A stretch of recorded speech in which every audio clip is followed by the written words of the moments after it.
Could you tell us in a few words the organization behind this conference, who you are, your main objectives, and then also why you're having this meeting? So this meeting here in Cape Town is a meeting of Diversitas, and we bring together all of our community, or at least a relatively good sample of our community.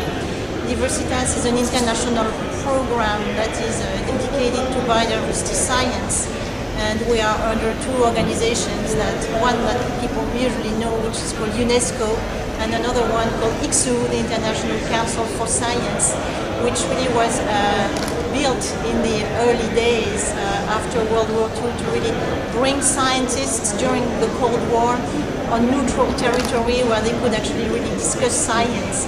And so the idea behind Diversitas is to create a think tank for scientists to engage into discussions and into common projects across borders and across disciplines. That's one, so to really strengthen biodiversity science and create a sense of an international community around biodiversity.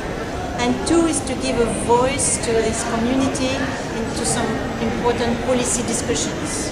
Because we think that we have a role to play in the way biodiversity is managed, and that it should be more influenced or at least informed by science. So we try to play that role as well, those two roles, science and then the policy as well. Okay. It is a challenge to reach policymakers, but it's also a big challenge to reach ordinary people who are not scientists. Do you play a role in that, and what do you think is the best way to go forward with that agenda? We do not play enough of a role in trying to reach out to people. We are mostly an organization that deals with scientists and that enables scientists to work together. That does not mean that we should not really think as we grow and as we reach out to the policy process into better ways to articulate our messages toward lay people. And I agree that this is something where biodiversity scientists need to make a lot of progress, and that may explain also biodiversity scientists complain a lot that biodiversity hasn't really made it on top of the political agenda, like climate.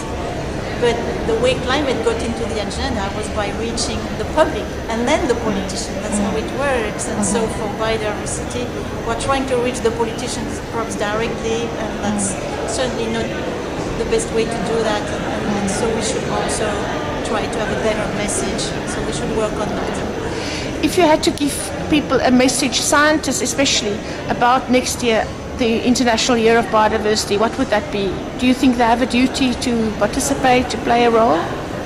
Biodiversity scientists definitely have a role to play during the International Year of Biodiversity. That year is really going to talk a lot about targets for biodiversity for 2010. Those are targets that were discussed and agreed upon in Johannesburg, in this country, during the World Summit in 2002. But unfortunately, they were targets that were reached by political discussions, and they were not science-based. And that has led to a bit of a confusion in the community, because those targets do not have any baseline, they haven't agreed on exactly what you have to measure, where.